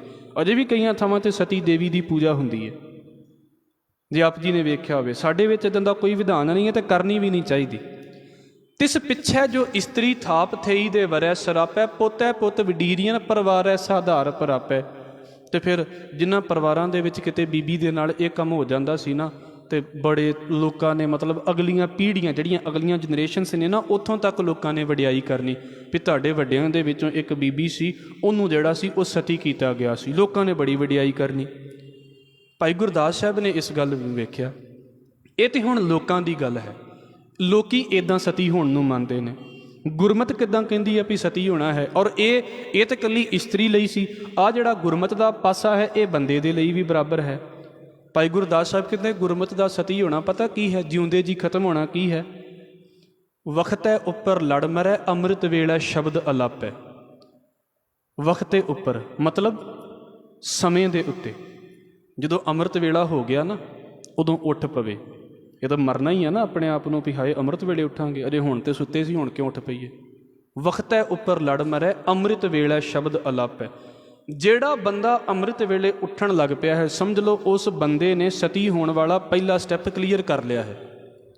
ਉਹ ਬੰਦਾ ਵੀ ਸਤੀ ਹੋ ਸਕਦਾ ਹੈ ਜਿਹਨੇ ਅੰਮ੍ਰਿਤ ਵੇਲੇ ਉੱਠਣਾ ਸ਼ੁਰੂ ਕਰ ਦਿੱਤਾ। ਭਾਈ ਗੁਰਦਾਸ ਸਾਹਿਬ ਕਹਿੰਦੇ ਅੱਗ ਦੇ ਵਿੱਚ ਸਤੀ ਹੋਣਾ ਕੀ ਹੈ? ਜਿਉਂਦੇ ਜੀ ਅੰਮ੍ਰਿਤ ਵੇਲੇ ਉੱਠੋ ਨਾ, ਤੁਹਾਨੂੰ ਪਤਾ ਲੱਗੇ। ਅਗਲੀ ਪੰਕਤੀ ਹੈ ਜੀ, ਅਵਖਤੈ ਉੱਪਰ ਲੜ ਮਰੈ ਅੰਮ੍ਰਿਤ ਵੇਲਾ ਸ਼ਬਦ ਅਲਾਪੈ। ਅੰਮ੍ਰਿਤ ਵੇਲੇ ਉੱਠ ਕੇ ਮਹਾਰਾਜ ਦੀ ਬਾਣੀ ਨੂੰ ਗਾਵੇ। ਹੁਣ ਮਹਾਰਾਜ ਤੰਦਰੁਸਤੀਆਂ ਦੇਵੇ, ਇਹਨੂੰ ਇਹ ਨਾ ਸੋਚੇ ਵੀ ਮੈਂ ਤੁਹਾਨੂੰ ਕਹਿ ਰਿਹਾ ਨਾ ਕਿਸੇ ਹੋਰ ਨੂੰ ਕਹਿਣਾ ਹਾਂ। ਜੇ ਸਾਨੂੰ ਅੰਮ੍ਰਿਤ ਵੇਲੇ ਉੱਠਣ ਦੀ ਆਦਤ ਨਹੀਂ ਹੈ ਅਤੇ ਉੱਠਣਾ ਪੈ ਜਾਵੇ ਲਗਾਤਾਰ, ਇੰਜ ਨਹੀਂ ਲੱਗਦਾ ਵੀ ਖਤਮ ਹੋ ਗਏ ਆ। ਇੰਜ ਨਹੀਂ ਲੱਗਦਾ ਵੀ ਕਿੰਨਾ ਮਨ ਮਾਰ ਕੇ ਉੱਠਣਾ ਪੈਂਦਾ। ਮਨ ਮਾਰਨ ਵਾਲੀ ਗੱਲ ਹੈ, ਉੱਠਣਾ ਤੇ ਔਖਾ ਨਹੀਂ ਹੈ ਨਾ, ਉੱਠ ਤੇ ਪਵਾਂਗੇ ਨਾ, ਪਰ ਮਨ ਕੌਣ ਮਾਰੇ? ਮਨ ਮਾਰਨਾ ਕਿਤੇ ਸੌਖਾ ਹੀ ਪਿਆ ਹੈ।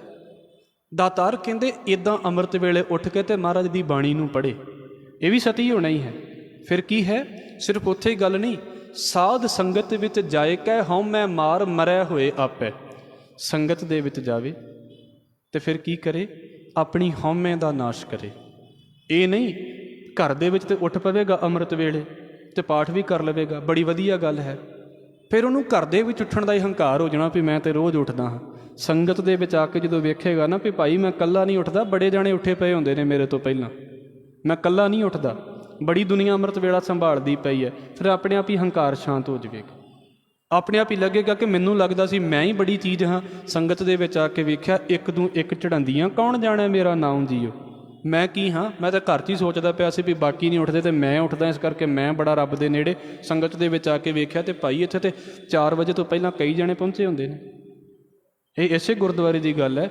ਬਾਕੀ ਗੁਰਦੁਆਰਿਆਂ ਦੇ ਵਿੱਚ ਵੀ ਤੇ ਇਹੋ ਹੀ ਹੈ। ਹਰ ਥਾਂ 'ਤੇ ਮਾਲਕ ਨੇ ਅੰਮ੍ਰਿਤ ਵੇਲੇ ਉੱਠਣ ਵਾਲੇ ਤੇ ਰੱਖੇ ਹੋਏ ਨੇ ਨਾ, ਉਹ ਰੱਖੇ ਹੋਏ ਨੇ, ਮਾਲਕ ਨੇ ਕਿਰਪਾ ਕੀਤੀ ਹੈ। ਦਾਤਾਰ ਕਹਿੰਦੇ ਨੇ ਸਾਧ ਸੰਗਤ ਵਿੱਚ ਜਾਏ ਕਹਿ ਹਉ ਮੈਂ ਮਾਰ ਮਰੈ ਹੋਏ ਆਪੇ, ਲੜ ਮਰਨਾ ਤੇ ਸਤੀ ਹੋਣ ਗੁਰਮੁਖ ਪੰਥ ਪੂਰਨ ਪ੍ਰਤਾਪੈ। ਉਹ ਭਾਈ ਦੁਨੀਆ ਕਹਿੰਦੀ ਹੈ ਵੀ ਲੜ ਕੇ ਮਰ ਜਾਓ ਫਿਰ ਬੜੀ ਵਧੀਆ ਗੱਲ ਹੈ, ਸਤੀ ਹੋ ਕੇ ਮਰ ਜਾਓ ਤੇ ਫਿਰ ਬੜੀ ਵਧੀਆ ਗੱਲ ਹੈ।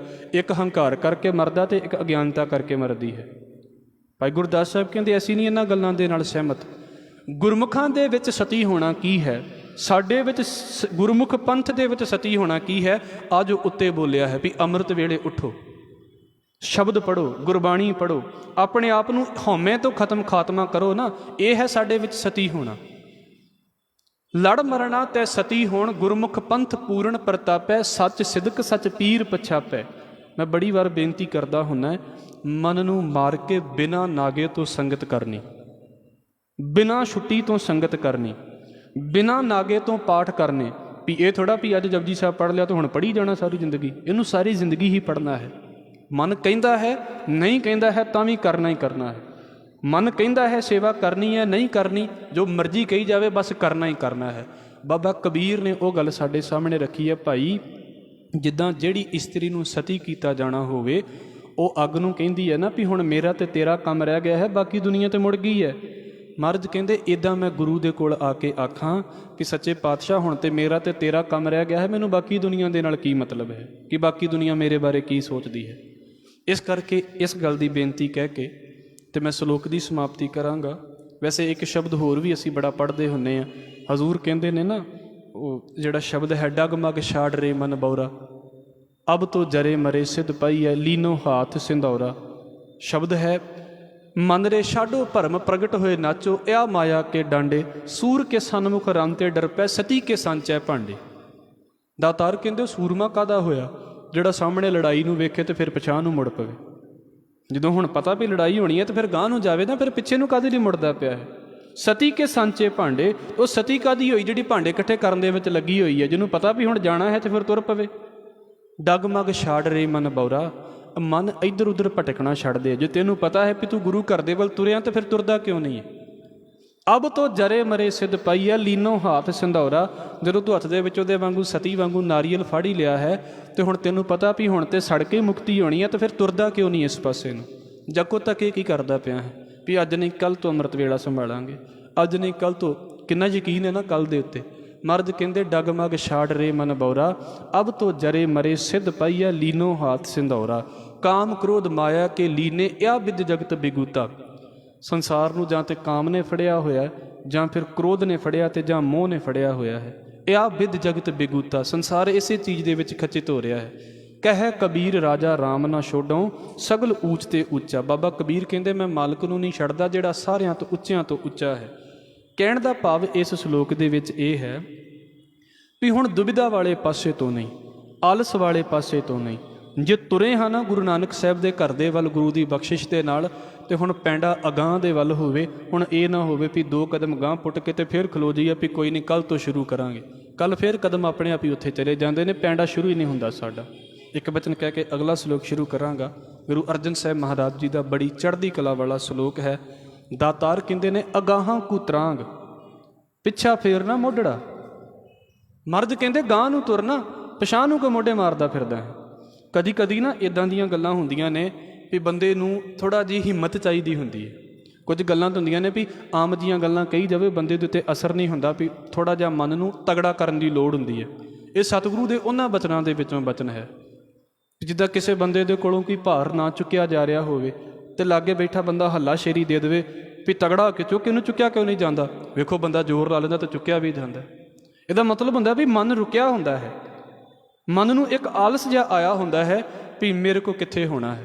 ਸਤਿਗੁਰੂ ਕਹਿੰਦੇ ਪਿੱਛਾ ਫੇਰਨਾ ਮੋਢੜਾ, ਹੁਣ ਪਛਾਣ ਨੂੰ ਨਾ ਵੇਖ, ਹੁਣ ਮੋਢਾ ਨਾ ਮਾਰ ਪਈਏ ਕੰਮ ਮੇਰੇ ਕੋ ਨਹੀਂ ਹੋਣਾ, ਗਾਂ ਕੂ ਤਰਾਂਗ ਅੱਗੇ ਨੂੰ ਵੇਖ, ਨਾਨਕ ਸਿੱਝ ਵੇਹਾ ਵਾਰ ਬਹੁੜ ਨਾ ਹੋਵੀ ਜਨਮੜਾ।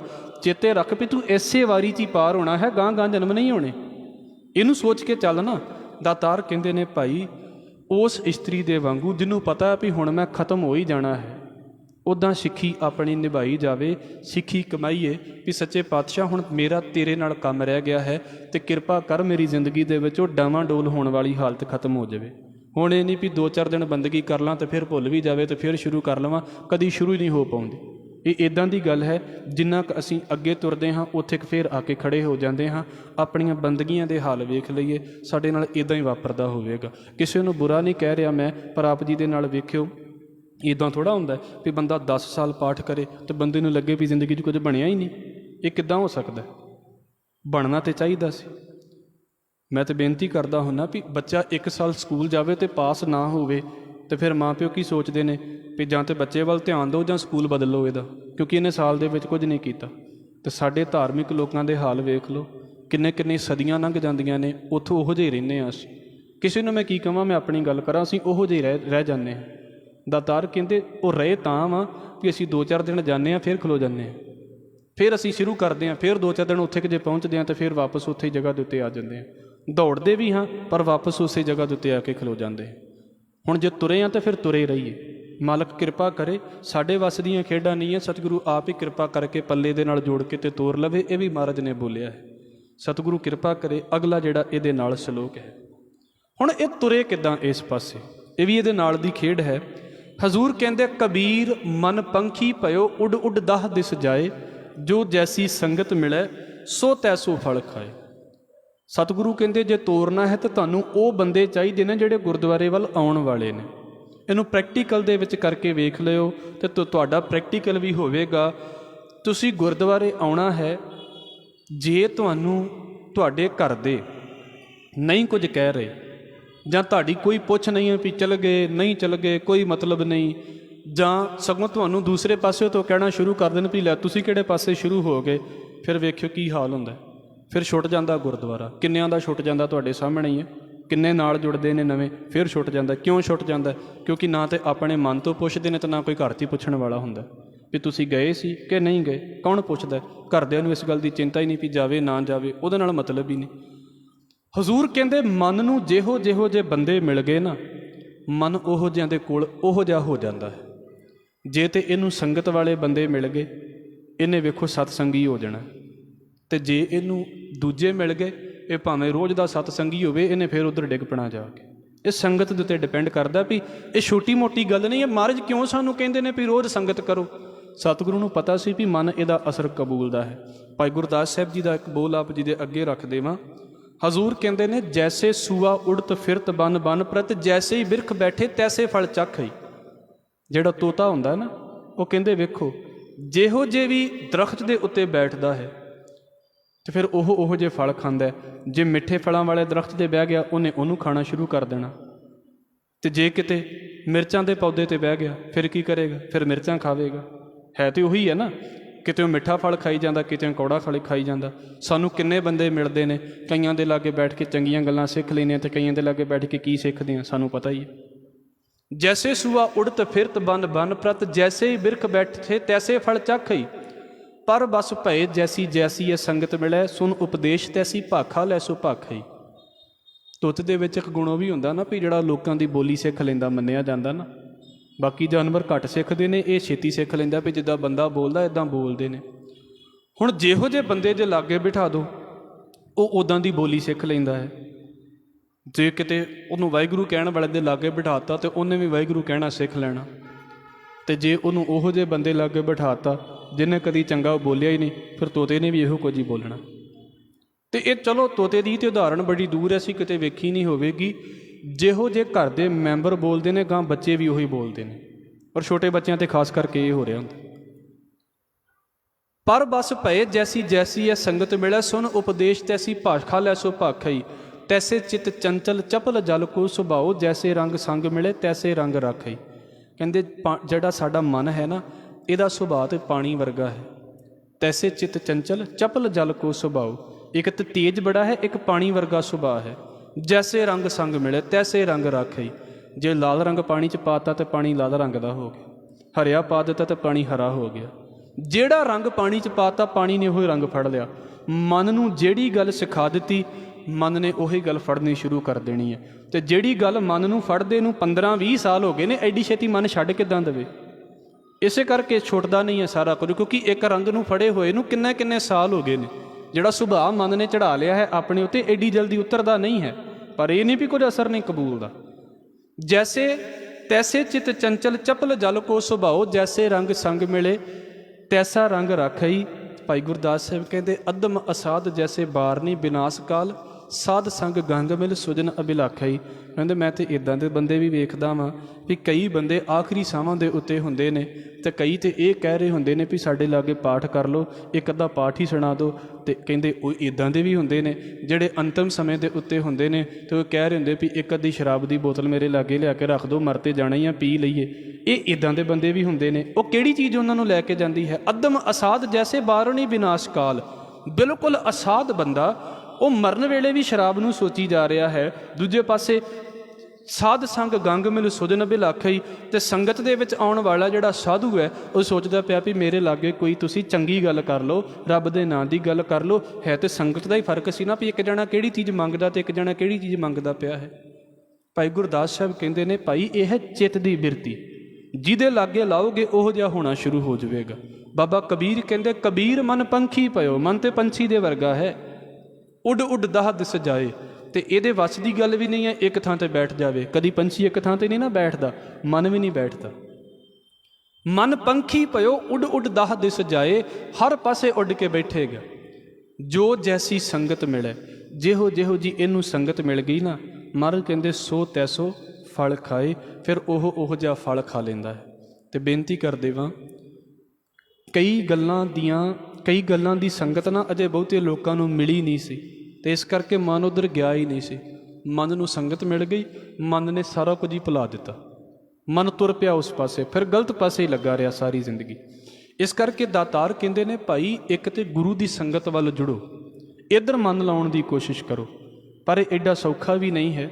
ਆਪਾਂ ਪਿਛਲੇ ਸਾਰੇ ਸਲੋਕ ਦੇ ਵਿੱਚ ਇਹੋ ਹੀ ਵਿਚਾਰਿਆ ਹੈ ਵੀ ਸਮਝ ਲਓ ਵੀ ਜਿਉਂਦੇ ਜੀ ਆਪਣੇ ਆਪ ਨੂੰ ਖਤਮ ਕਰਨ ਵਾਲੀ ਗੱਲ ਹੈ, ਜਿਉਂਦੇ ਜੀ ਆਪਣੇ ਆਪ ਨੂੰ ਮਾਰਨ ਵਾਲੀ ਗੱਲ ਹੈ। ਮਹਾਰਾਜ ਨੇ ਇਸ ਗੱਲ ਨੂੰ ਇੱਦਾਂ ਬੋਲਿਆ ਹੈ ਰਾਮਕਲੀ ਕੀ ਵਾਰ ਦੇ ਅੰਦਰ। ਕਹਿੰਦੇ ਗੁਰੂ ਅੰਗਦ ਸਾਹਿਬ ਸੱਚੇ ਪਾਤਸ਼ਾਹ ਗੁਰੂ ਨਾਨਕ ਸਾਹਿਬ ਦੇ ਕੋਲ ਆਏ ਨਾ, ਇਹ ਸਾਡੇ ਸਾਰਿਆਂ ਦੇ ਨਾਲ ਵਾਪਰਨਾ ਹੈ, ਇੱਕ ਦੇ ਨਾਲ ਨਹੀਂ, ਸਾਰਿਆਂ ਦੇ ਨਾਲ ਹੀ ਵਾਪਰਦਾ ਹੈ। ਕਹਿੰਦੇ ਜਦੋਂ ਗੁਰੂ ਨਾਨਕ ਸਾਹਿਬ ਮਹਾਰਾਜ ਨੇ ਬਾਬੇ ਲਹਿਣੇ ਨੂੰ ਗੱਲ ਕਹੀ ਨਾ, ਅਤੇ ਅਸਲ ਦੇ ਵਿੱਚ ਤਾਂ ਸਾਨੂੰ ਸਿੱਖੀ ਸਿਖਾਉਣੀ ਸੀ ਨਾ ਵਿਚਾਰਵਾਨ। ਤੇ ਕਹਿੰਦੇ ਨੇ ਵੀ ਉਹੀ ਬਾਬਾ ਨਾਨਕ ਅਤੇ ਉਹੀ ਗੁਰੂ ਅੰਗਦ ਸਾਹਿਬ ਮਹਾਰਾਜ, ਸਿੱਖ ਵੀ ਉਹ ਅਤੇ ਗੁਰੂ ਵੀ ਉਹੀ ਹੈ। ਬਸ ਉਹਨੇ ਸਿੱਖ ਨੂੰ ਸਿੱਖੀ ਸਿਖਾਉਣੀ ਹੈ ਵੀ ਸਿੱਖੀ ਕਿੱਦਾਂ ਜਾਂਦੀ। ਇਸ ਕਰਕੇ ਬਾਬੇ ਲਹਿਣੇ ਦੇ ਵਿੱਚ ਹੋ ਕੇ ਨਾ ਸੇਵਾ ਕਰਦਾ ਹੈ ਵੀ ਗੁਰੂ ਨਾਨਕ ਸਾਹਿਬ ਦੇ ਆਖੇ ਕਿੱਦਾਂ ਲੱਗਣਾ। ਅਤੇ ਮਹਾਰਾਜ ਕਹਿੰਦੇ ਐਦਾਂ ਆਖੇ ਲੱਗਿਆ ਜਾਂਦਾ ਹੈ, ਕਰਹਿ ਜੇ ਗੁਰ ਫੁਰਮਾਇਆ ਸਿਲ ਜੋਗ ਅਲੂਣੀ ਚੱਟੀ ਹੈ। ਕਹਿੰਦੇ ਐਦਾਂ ਸੀ ਗੁਰੂ ਨਾਨਕ ਸਾਹਿਬ ਦੇ ਆਖੇ ਲੱਗਣਾ ਸ਼ੁਰੂ ਦੇ ਵਿੱਚ, ਜਿੱਦਾਂ ਕੋਈ ਕਿਸੇ ਬੰਦੇ ਨੂੰ ਪੱਥਰ ਦੇ ਦੇਵੇ ਨਾ, ਅਤੇ ਉਹਨੂੰ ਕਹੇ ਵੀ ਲੈ ਇਹਨੂੰ ਟੇਸਟ ਕਰ, ਇਹਨੂੰ ਚੱਟੀ ਜਾ ਸਾਰੀ ਜ਼ਿੰਦਗੀ। ਕੀ ਪੱਥਰ ਦੇ ਵਿੱਚੋਂ ਟੇਸਟ ਨਿਕਲਦਾ? ਕੋਈ ਵੀ ਟੇਸਟ ਨਹੀਂ ਨਿਕਲਦਾ, ਪਰ ਚੱਟਣਾ ਪੈਣਾ। ਮਹਾਰਾਜ ਕਹਿੰਦੇ ਸ਼ੁਰੂ 'ਚ ਸੇਵਾ ਕਰਾਂਗੇ ਨਾ, ਤਾਂ ਐਦਾਂ ਲੱਗਦਾ ਵੀ ਲੈ ਮਿਲਦਾ ਤਾਂ ਕੁਝ ਹੈ ਹੀ ਨਹੀਂ, ਬਣਦਾ ਤਾਂ ਕੁਝ ਹੈ ਹੀ ਨਹੀਂ। ਕੀ ਕਰਨਾ ਗੁਰਦੁਆਰੇ ਆ ਕੇ, ਕੀ ਕਰਨਾ ਪਾਠ ਕਰਕੇ? ਜਿਹੜੇ ਪਾਠ ਕਰਦੇ ਨੇ ਉਹਨਾਂ ਦਾ ਕੀ ਬਣਦਾ ਪਿਆ? ਕਿੰਨੇ ਸਵਾਲ ਨੇ ਜਿਹੜਾ ਮਨ ਬਣਾ ਕੇ ਰੱਖਦਾ। ਮਹਾਰਾਜ ਕਹਿੰਦੇ ਨਹੀਂ, ਜੇ ਤੁਰ ਪਏ ਆ ਨਾ ਤਾਂ ਫਿਰ ਇੱਦਾਂ ਤੁਰੋ ਵੀ ਪਤਾ ਵੀ ਹੁਣ ਜਾਣਾ ਹੈ ਅਤੇ ਜਾਣਾ ਹੀ ਜਾਣਾ ਹੈ। ਫਿਰ ਜੇ ਲੱਗੇ ਹਾਂ ਤਾਂ ਫਿਰ ਲੱਗੇ ਹੀ ਰਹਿਣਾ ਹੈ। ਫਿਰ ਲੋਕਾਂ ਦੀ ਪਰਵਾਹ, ਈਵਨ ਕਿ ਆਪਣੇ ਮਨ ਦੀ ਪਰਵਾਹ ਵੀ ਨਹੀਂ। ਇਹਨੂੰ ਵੀ ਤੋੜ ਕੇ ਤੇ ਅੱਗੇ ਨਿਕਲਣਾ ਹੈ ਵੀ ਹਾਂ ਮੈਂ ਛੱਡਣਾ ਨਹੀਂ ਹੈ ਇਸ ਚੀਜ਼ ਨੂੰ, ਰੱਬ ਵਾਲੇ ਪਾਸੇ ਤੁਰਨਾ ਹੈ। ਦਾਤਾਰ ਇਹ ਗੱਲ ਕਹਿੰਦੇ ਨੇ, ਸਤਿਗੁਰੂ ਨੇ ਫਿਰ ਕਿਹਾ ਵੀ ਮਨ ਦੀ ਸੰਗਤ ਬਦਲੋ। ਜਿਨ੍ਹਾਂ ਬੰਦਿਆਂ ਦੇ ਲਾਗੇ ਬੈਠਾਂਗੇ ਆਪਣੇ ਆਪ ਹੀ ਉਹੋ ਜਿਹੀ ਸੰਗਤ ਸਾਡੀ ਹੋਣੀ ਸ਼ੁਰੂ ਹੋ ਜਾਂਦੀ ਹੈ। ਜਿਨ੍ਹਾਂ ਘਰਾਂ ਦੇ ਵਿੱਚ ਬਾਣੀ ਲੱਗ ਜਾਂਦੀ ਹੈ ਸਵੇਰੇ, ਆਪਣੇ ਆਪ ਹੀ ਬਾਣੀ ਦਾ ਕੋਈ ਸ਼ਬਦ ਤੇ ਕੰਨੀ ਪੈਂਦਾ ਹੈ। ਅਤੇ ਜਿਨ੍ਹਾਂ ਘਰਾਂ 'ਚ ਸਵੇਰੇ ਉੱਠਦਿਆਂ ਕਾਰਟੂਨ ਲੱਗ ਜਾਂਦੇ ਨੇ, ਫਿਰ ਜੋ ਹੁੰਦਾ ਉਹ ਵੀ ਸਾਨੂੰ ਪਤਾ ਹੀ ਹੈ। ਜਿਨ੍ਹਾਂ ਦੇ ਸਵੇਰੇ ਉੱਠਦਿਆਂ ਹੀ ਮੋਬਾਈਲ ਦੇ ਵਿੱਚ ਜਾਂ ਟੀ ਵੀ ਦੇ ਉੱਤੇ ਪਹਿਲਾਂ ਕਿਹੜੇ ਚੈਨਲ ਚੱਲਦੇ ਨੇ ਇਹ ਤੁਸੀਂ ਵੇਖ ਲੈਣਾ। ਇਹ ਕਿਸੇ ਨੂੰ ਅਸੀਂ ਕਹਿਣ ਦੀ ਲੋੜ ਹੀ ਨਹੀਂ ਹੈ ਵੀ ਸਵੇਰੇ ਉੱਠ ਕੇ ਕਿਹੜੀ ਚੀਜ਼ ਵੇਖਣ ਦੀ ਕਿਊਰੀਓਸਿਟੀ ਹੈ। ਵੀ ਮੋਬਾਈਲ ਖੋਲ੍ਹਦੇ ਹਾਂ, ਮੈਂ ਸਭ ਤੋਂ ਪਹਿਲਾਂ ਕਿਹੜੀ ਚੀਜ਼ ਵੇਖਣੀ ਹੈ। ਟੀ ਵੀ ਚਲਾਉਂਦਾ ਹਾਂ, ਹਰ ਤਰੀਕੇ ਦੇ ਚੈਨਲ ਨੇ ਨਾ, ਤੁਸੀਂ ਕਿਹੜਾ ਚੈਨਲ ਸਭ ਤੋਂ ਪਹਿਲਾਂ ਵੇਖਣਾ ਚਾਹੁੰਦੇ ਜੇ? ਬਸ ਸਮਝ ਲਓ ਵੀ ਮਨ ਕਿਹੜੇ ਦਰਖਤ 'ਤੇ ਬੈਠਣਾ ਚਾਹੁੰਦਾ ਹੈ, ਕਿਸੇ ਨੂੰ ਕਹਿਣ ਦੀ ਲੋੜ ਹੀ ਨਹੀਂ। ਜੇ ਗਲਤ ਦਰਖਤ 'ਤੇ ਬੈਠਣਾ ਚਾਹੁੰਦਾ ਹੈ ਨਾ, ਤਾਂ ਇਹਨੂੰ ਉਡਾ ਕੇ ਚੰਗੇ ਦਰਖਤ 'ਤੇ ਬੈਠਾਉਣਾ ਸ਼ੁਰੂ ਕਰੀਏ। ਸਮਾਂ 24 ਘੰਟੇ ਹੀ ਹੈ, ਮਨ ਨੂੰ ਕਿਸ ਪਾਸੇ ਲਾਉਣਾ ਹੈ। ਸਤਿਗੁਰੂ ਕਹਿੰਦੇ ਇਹਨੇ ਸਾਡੀ ਜ਼ਿੰਦਗੀ ਬਣਾ ਕੇ ਰੱਖ ਦੇਣੀ ਹੈ। ਫਿਰ ਇਹ ਅਗਲਾ ਸਲੋਕ ਵੀ ਇਹਦੇ ਵਿੱਚੋਂ ਹੀ ਨਿਕਲਦਾ ਹੈ। ਜਿਨ੍ਹਾਂ ਨੇ ਮਨ ਨੂੰ ਰੱਬ ਦੀ ਸੰਗਤ ਦਿੱਤੀ ਹੈ ਉਹਨਾਂ ਦੇ ਨਾਲ ਕੀ ਬਣਿਆ ਹੈ। ਇਹ 2 ਸਲੋਕ ਨੇ। ਸਤਿਗੁਰੂ ਕਿਰਪਾ ਕਰੇ, ਬੜੀ ਅਹਿਮ ਜੀ ਵਿਚਾਰ ਹੈ। ਗੁਰੂ ਬਖਸ਼ਿਸ਼ ਦੇ ਨਾਲ ਆਪ ਜੀ ਦੇ ਸਾਡੇ ਸਾਰਿਆਂ ਦੀ ਝੋਲੀ ਦੇ ਵਿੱਚ ਬਾਬਾ ਕਬੀਰ ਸਾਹਿਬ ਨੇ ਪਾਈ ਹੈ। ਕਿਤੇ ਸਮਾਂ ਬਣੇ ਤਾਂ ਇਹਨੂੰ ਫੇਰ ਜ਼ਰੂਰ ਸੁਣਨਾ ਇੱਕ ਵਾਰ। ਬੜੇ ਅਹਿਮ ਜੀਆਂ ਗੱਲਾਂ ਨੇ। ਆਪ ਜੀ ਦੇ ਚਰਨਾਂ ਦੇ ਵਿੱਚ ਬੇਨਤੀ ਕਰਦਿਆਂ, ਮੇਰੇ ਪਾਸੋਂ ਬੋਲਦਿਆਂ ਹੋਈਆਂ ਭੁੱਲਾਂ ਦੀ ਖਿਮਾ, ਫਤਿਹ ਨਾਲ ਸਾਂਝ ਪਾਓ ਜੀ। ਵਾਹਿਗੁਰੂ ਜੀ ਕਾ ਖਾਲਸਾ, ਵਾਹਿਗੁਰੂ ਜੀ ਕੀ ਫਤਿਹ।